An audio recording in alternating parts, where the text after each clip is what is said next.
안녕하세요. 축구 전문 기자 한준입니다. 기대가 컸던 만큼 실망도 컸습니다. 맨체스터 시티와의 원정 경기 3대3 무승부로 최근 3연속 패배의 흐름을 끊었던 토트넘이 웨스트햄과의 2023-2024 시즌 프리미어리그 15라운드 홈 경기에서 1대2로 역전패를 당하며 5경기 연속 선제골을 넣고 공식 경기에서 이기지 못하는 불명예스러운 프리미어리그 역대 최초의 기록의 주인공이 됐습니다. 이로 인해 토트넘 허스퍼가 손흥민 선수의 결정력에 대한 의존증이 지나치게 크다. 손흥민 선수에게 득점 기회를 열어주지 못한다면, 손흥민 선수에게 결정적인 패스를 하지 못한다면 승리하지 못할 것이다라는 우려가 따르고 있습니다. 1월 이적 시장에 토트넘 허스퍼의 영입이 반드시 필요한 상황이 됐는데요. 손흥민 선수의 의존증과 맞물려서 새로운 공격수가 필요하지 않느냐라는 의문도 제기되는 가운데 포스테코글루 감독은 여전히 손흥민 선수를 중심으로 새로운 토트넘을 만들겠다라고 공개적인 선언을 했습니다. 손흥민 선수에 대해서 포스테코글루 감독이 어떤 이야기를 했는지, 그리고 세계적인 통계 매체 옵타에서 운영 중인 디 애널리스트가 분석한 토트넘의 오는 1월 이적 시장 영입 대상 선수의 정밀한 상황까지 풀버전으로 해석하고 해설해드리도록 하겠습니다. 포스테코글루 감독이 자신이 원하는 축구를 완벽하게 구사하기 위해 본인이 원하는 선수들로 새로운 토트넘을 만들고자 합니다. 사진에 나와 있다시피 반더벤 선수와 메디슨 선수, 포스테코글루 시대에 합류한 이 두 선수가 빠지면서 공격의 창의성과 수비의 안정감, 하이라인 축구의 파괴력이 크게 떨어졌는데요. 손흥민 선수는 스트라이커 포지션에서 포스테코글루 감독이 새로운 주인공으로 공격에 방점을 찍는 선수가 됐습니다. 사실 웨스트햄과의 경기를 하루 앞두고 추후에 공개됐던 포스테코글루 감독의 기자회견 내용을 보면 앞으로도 이적 시장을 통해 토트넘이 많은 개편, 포스테코글루의 팀을 만들기 위한 작업이 진행될 것이라는 것을 암시했는데요. 그 중에서도 이 스트라이커 보강 상황, 손흥민 선수 외에는 토트넘에 골을 넣을 수 있는 선수가 없다라는 냉엄한 현실이 웨스트햄과의 경기에서 드러난 가운데 손흥민 선수를 중심으로 팀을 만들겠다라는 포스테코글루 감독의 발언이 어떤 뜻을 갖고 있는지 우선 그 인터뷰 내용부터 살펴보겠습니다. 영국의 정론지 가디언이 이 포스테코글루 감독의 웨스트햄전 사전 회견을 소개하면서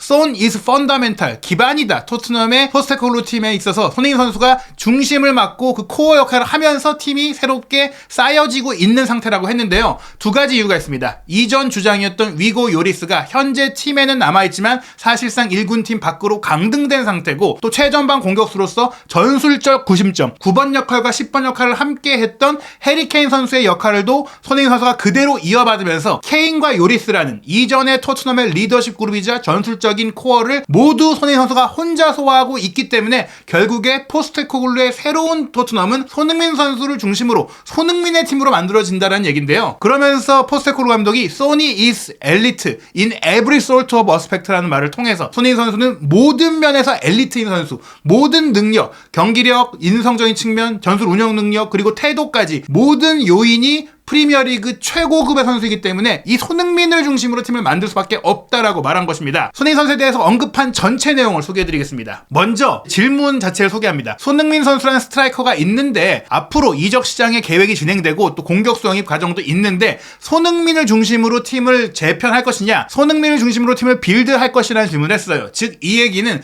손흥민 선수를 최전방 공격수로 두고 있으니 손흥민 선수의 자리를 침해하지 않는 선수들로만 영입을 할 것이다라는 얘기인데, 그에 대해서 very much라고 했습니다. 맞습니다. 아주 많이 손흥민을 중심으로 우리는 팀을 만들어갈 것입니다. 손흥민 선수는 우리가 구축하는 팀에서 매우 중요한 부분이 될 것이지만, 그렇다고 해서 다른 스트라이커와 계약하지 않겠다는 뜻은 아닙니다. 그러니까 손흥민 선수를 전경기 선발 출전시키는 닥주전 공격수로 내버려두고 스트라이커 보강은 없고 손흥민 선수에게 패스할 선수만 데려오겠다, 이건 아니라는 거예요. 그리고 이 부분, 또 다른 스트라이커를 데려오는 것 역시 소니가 저에게 요구할 것이라고 생각하기 때문입니다라는 말을 통해서 투톱을 쓸 수도 있고, 뭐 비대칭으로 쓸 수도 있고, 로테이션으로 번갈아 뛸 수도 있고, 손흥민 선수가 왼쪽으로 갈 수도 있고, 다양한 전술적인 역할이 가능하기 때문에 손흥민 선수가 있더라도 그에 준하는 최고급의 주전으로도 뛸 수 있는 스트라이커 영입도 추진할 것이다. 더블 스쿼드를 구축해야 우승할 수 있기 때문이다라고 직접적으로 나의 목표는 챔피언이 되는 것이라고 얘기를 했는데요. 우승할 수 있는 팀을 만들려면 항상 최고의 선수들이 더 좋은 선수를 영입하기를 원한다는 것을 알고 있습니다. 이 얘기는 주전 선수들이 고정돼 있고 고인물이 돼서 내부 경쟁이 없는 팀은 발전하고 성장하고 자극받을 수 없다라는 얘기를 한 것입니다. 물론 손흥민 선수가 주전 자리를 내줄 수 있는 선수는 아니지만 손흥민 선수조차도 밀려날 수 있다는 위기감을 느낄 정도로 내부 경쟁이 치열한 팀이 돼야 한다. 즉 토트넘이 현재 일부 주전 선수들에 대한 의존도가 큰데 앞으로 포스테코글루 감독이 만들고 싶은 팀은 확실한 더블 스쿼드, 주전과 비주전의 차이가 거의 없는 최고의 팀이 되기를 원한다는 것입니다. 즉 이적 시장에 포스테코글루 감독이 원하는 포지션, 원하는 퀄리티의 선수가 분명히 있다는 것을 암시한 것인데요. 선수들은 편안하지 않고 편안해지기를 원하지 않습니다. 그냥 앉아서 내가 주인공이야 라고 말하고 싶지 않을 겁니다. 선수들은 성공에 대한 동기부여를 가진 선수들에 둘러싸여 있다는 것을 알고 싶어 하는데 소니가 그중 큰 부분을 차지할 것이라는 데는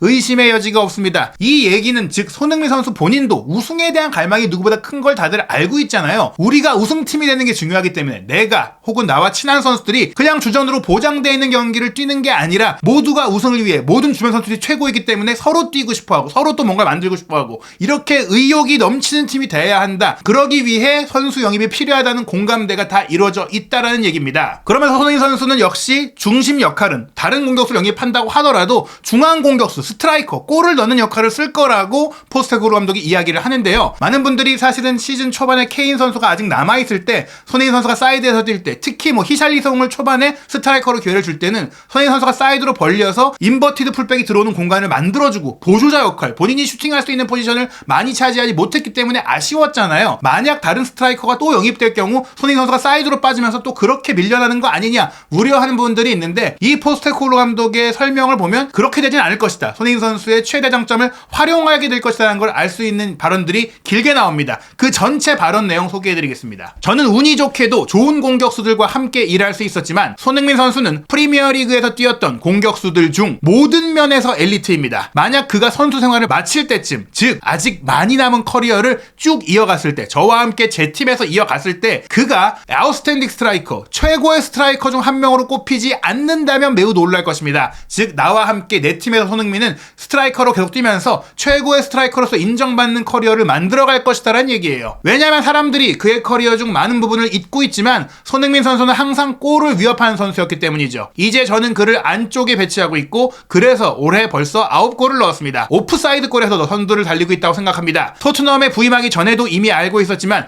매일 손흥민 선수와 함께 일을 해보면서 축구 선수로서 뿐만 아니라 한 인간으로서도 손흥민 선수가 보여주는 모범은 정말 대단합니다. 축구 혈통으로만 보면 산을 여러 번 올랐던, 정상에 올랐던 선수이지만 매일매일 자신이 하는 일을 사랑하는 이런 손흥민 선수 같은 사람을 보면 저는 영감을 얻습니다. 즉 손흥민 선수의 매일 이 열정적이고 겸손한 태도를 보고 놀랐다는 것이죠. 손흥민 선수는 매일 자신이 하는 일이 축복이라고 느끼며 그 축복이 다른 사람들에게도 전해진다고 생각하죠. 그리고 그렇게 경기를 합니다. 말 그대로 공을 쫓아다니는 것처럼 뛰어다니죠. 아까도 말했지만 그런 모습은 여전히 저에게 영감을 주며 손흥민 선수와 함께 일할 수 있어서 정말 감사하게 느껴집니다. 손흥민 선수가 최고의 선수임에도 매일매일 더 발전하기 위해 노력하고 헌신하고 골만 잘 넣는 게 아니라 팀을 위해 압박까지 열심히 해주는 그런 모습들을 봤을 때는 손흥민이라는 선수를 중심으로 팀을 만들 수밖에 없다. 손흥민 선수가 모든 선수들에게 리더로서 영향력을 발휘하는 게 중요하다라고 했습니다. 그러면서 손흥민 선수가 또 큰 경기에 강한 모습, 그리고 말씀드린 그 압박적인 모습으로 인해서 팀의 많은 선수들의 태도에 영향을 미치는 진정한 리더이자 캡틴이라고 말했는데요. 그 부분 소개해드리겠습니다. 손흥민 선수는 이번 시즌 아스널, 리버풀, 맨체스터 시티를 상대로 득점하며 토트넘이 큰 경기에서 그를 필요로 할 때 그 자리를 지켰고 포스테코글루 감독은 그것이 손흥민 선수가 주장환장을 차고 있는 이유를 보여준다고 말했습니다. 이것이 바로 리더십의 정의입니다. 경기가 잘 풀리지 않을 때, 일이 잘 풀리지 않을 때 모든 사람들은 항상 리더를 바라보죠. 리더는 무엇을 하고 있나요? 그리고 사람들이 나에 대해 좋게 말하든 나쁘게 말하든 나는 이 기간 내내 달리기를 멈추지 않을 것이라는 생각을 머릿속에 가지고 있는 것 같습니다. 그리고 그것이 사람들에게 영향을 미칩니다. 왜냐하면 대부분의 이런 공이 없을 때의 달리기는 보상이 없는 것이기 때문에 공을 쫓아가는 것만으로는 본인이 보상을 받을 수 없지만 리더가, 최고의 선수가 그렇게 하고 있다면 팀 동료들, 다른 선수들은 그렇게 하지 않을 수가 없습니다. 안 할 수가 없는 것입니다. 그 리드를 따라야만 했고 우리가 깊이 파고들어야 했고 지금 겪고 있는 이 기간 동안에도 손흥민 선수의 이러한 러닝이 큰 힘이 되어주고 있습니다. 손흥민 선수의 이런 열정과 또 헌신과 압박 질주가 토트넘 팀 컬러를 만들어가고 있다는 얘기입니다. 그렇다면 이러한 손흥민 선수를 도와줄 수 있는 1월 겨울 지적 시장의 영입 대상은 누가 될까요? 디 애널리스트가 소개한 전 포지션에 걸친 영입 대상 선수들에 대한 정밀 분석, 세밀한 데이터 지금 지금부터 풀버전으로 소개해드리겠습니다. 부상 위기 속 토트넘의 1월 이적 시장 타깃. 당신이 누구든 토트넘의 최근 부상 불운이 황당하게 느껴져 웃지 않을 수 없을 것입니다. 토트넘을 응원하지 않는 분들도 현재 토트넘이 처한 상황이 황당하게 느껴질 겁니다. 토트넘 팬이라면 지금 웃지 않는다면 아마 울게 될 것이기 때문에 웃어야 할 것입니다. 제가 이 글을 쓰고 있는 현재 제임스 메디슨, 로드리고 벤탄쿠르, 미키 반더벤, 마노루 솔로몬, 이반 페리시치, 라이언 세세뇽이 모두 심각한 부상으로 1군에서 제외되어 있습니다. 젊은 수비수 애슐리 필립스와 골키퍼 RP 화이트맨도 결장 중입니다. 파페 마타르사르는 아스턴 빌라전 패배와 맨시티전 무승부에 결장했고 주말 뉴캐슬 유나이티드전에 선발 선수로 복귀할 수 있기를 희망하고 있습니다. 최근 결장한 다른 선수들도 있습니다. 크리스티안 로메로 3경기, 데스티니 우독이 1경기, 이브 비스마 2경기 모두 최근 경기에서 출전 정지 징계를 받았습니다. 지금은 모두 징계가 풀렸지만 부상 위기와 함께 이들의 결장은 토트넘의 주요 포지션이 얼마나 빈약한지 적어도 탑4의 경쟁자들과 비교했을 때 더욱 부각될 뿐입니다. 최근 몇 년 전까지만 하더라도 다니엘 레비 회장은 1월 이적 시장에서 그다지 많은 일을 하지 않는 경향이 있었습니다. 토트넘은 지난 10년간 1월에 6명의 선수를 영입하는 데 그쳤고 그중 4명이 최근 2년간 이루어졌습니다. 2014년부터 2021년까지 8번의 겨울 이적 시장에서 2018년 루카스 모우라, 2020년 게드송 페르난데스를 영입한 것이 전부였던 토트넘은 시즌 중반 영입에서 훨씬 더 큰 성공을 최근 거뒀죠. 지난 2년 동안 페드로 포로, 데얀 쿨루셉스키, 로드리고 벤탄쿠르 등 4명의 영입 중 3명이 성공적이었기 때문에 레비 회장은 1월 이적 시장에서 대형 영입의 이점을 확신할 수 있을 것입니다. 토트넘의 부상 위기를 감안할 때 이번 1월에는 정말 돈을 써야 할 필요가 있을 겁니다. 솔직히 말해서 부상자가 속출하기 전인 여름에도 토트넘은 1월에 선수 보강이 필요할 것이 분명했습니다. 메디슨과 반더벤이 부상을 당하고 로메로와 우도기가 첼시전 패배 당시 퇴장당한 후 3연패를 당하면서 그 필요성은 더욱 분명해졌습니다. 게다가 토트넘의 주장 손흥민과 비수마, 사르가 아시안컵, 아프리카 네이션스컵에 참가하기 위해 1월 몇 주 동안 국가대표팀에 차출될 예정입니다. 그렇다면 토트넘은 1월에 무엇을 해야 할까요? 지금부터 토트넘의 문제점을 살펴보고 이를 해결하기 위해 어떤 선수를 영입할 수 있을지 알아보겠습니다. 먼저 센터백 포지션입니다. 크리스티안 로메로와 미키 반더벤의 이탈은 항상 예상할 수 있는 일이겠지만 두 선수의 파트너십이 워낙 훌륭했기 때문에 이 정도로 상황이 나빠질 줄은 아무도 예상하지 못했죠. 팬들은 에릭 다이어나 젊은 수비수인 애슐리 필립스 둘 다 타고난 센터백이 그 자리를 대신할 거라고 생각했지만 포스테코글루 감독은 둘 중 누구도 믿지 않는 것이 분명합니다. 대신 로메로와 반더벤의 부재로 풀백 에메르송 로얄과 벤 데이비스가 센터백으로 기용되었고 좋은 결과를 얻지 못했습니다. 이미 토트넘은 필립스와 다이어가 모두 빠진 상황에서 포스테코글루 감독의 마음속에 마땅한 옵션이 없는 시기를 보냈죠. 1월에는 이 포지션을 우선적으로 보강해야 합니다. 문제는 반더벤이 새해 초에 돌아올 것으로 예상되고 로메로가 목요일 웨스트햄과의 경기에서 복귀했기 때문에 이들이 토트넘의 장기적인 센터백 조합이 될 가능성이 높다는 것입니다. 물론 로메로가 향후 출전 정지가 또 될 가능성이 있죠. 따라서 토트넘은 두 선수의 백업으로 기꺼이 활약할 수 있으면서도 곧바로 경기에 출전할 수 있는 선수를 찾고 있을 것입니다. 프랑스 클럽 니스의 장클레어 토디보는 토트넘이 1월에 영입할 수 있는 선수로 새롭게 떠오르고 있는 선수입니다. 오른쪽 측면 센터백으로 볼 소유에 등한 토디보는 이번 시즌 상승세를 타고 있는 니스에서 좋은 활약을 펼치며 프랑스 대표팀에 처음 승선했습니다. 아직 23살에 불과한 토디보는 40살의 노장 단테의 경험을 바탕으로 많은 도움을 받고 있지만 노장 단테와 함께 뛰기 위해서는 리커버리 속도와 기대치가 높은 수비수 또한 필요합니다. 다행히도 니스는 토디보가 이 두 가지를 모두 갖추고 있죠. 두 선수의 파트너십은 완벽하게 작동하고 있습니다. 니스는 이번 시즌 프랑스 리그왕 14경기에서 단 5골만 신점했습니다. 공을 소유한 토디보는 대담하고 자신감이 넘칩니다. 올 시즌 리그왕 전체에서 토디보보다 더 많은 패스 997회, 90분당 83.1회를 완성한 선수는 단 2명뿐입니다. 14경기 중에 12경기밖에 뛰지 않았음에도 불구하고 이런 기록이 나왔죠. 토디보의 패스도 뛰어나지만 볼 캐리 능력도 뛰어납니다. 토디보보다 더 긴 볼 캐리를 기록한 선수도 단 3명뿐이죠. 토디보가 시도한 패스 중 90.1%를 성공시키며 패스 성공률 3위임에도 불구하고 프로그레시브 패스, 전진 패스도 53회로 리그 24위, 프로그레시브 패스 거리도 966.9m로 18위에 그칠 정도. 사실 이 부분은 위험하고 과감한 패스보다는 안전한 패스를 주로 구사한다는 의미입니다. 하지만 그는 공을 운반함으로써 더 효과적으로 경기를 운영합니다. 이번 시즌 프랑스 리그왕에서 376회로 토디보보다 더 많이 볼캐리를 기록한 선수는 384회의 단테뿐이며 178회로 토디보보다 더 많은 프로그레시브 캐리, 공을 상대 골대를 향해서 5m 이상 운반하는 기록을 남긴 선수는 파리 생제르맹의 마르키뉴스의 180회 뿐입니다. 포스테코글루 감독은 이전의 토트넘 감독들보다 수비수들에게 볼 소유 능력을 훨씬 더 중요하게 생각하기 때문에 새로운 센터백은 볼 소유에 익숙해져야 합니다. 또 다른 고려사항은 프리미어리그에 적합한 수비수의 필요성일 수 있습니다. 토트넘이 이미 잉글랜드 프리미어리그에서 뛰고 있는 선수를 찾는다면 크리스탈 팰리스의 마크 게히,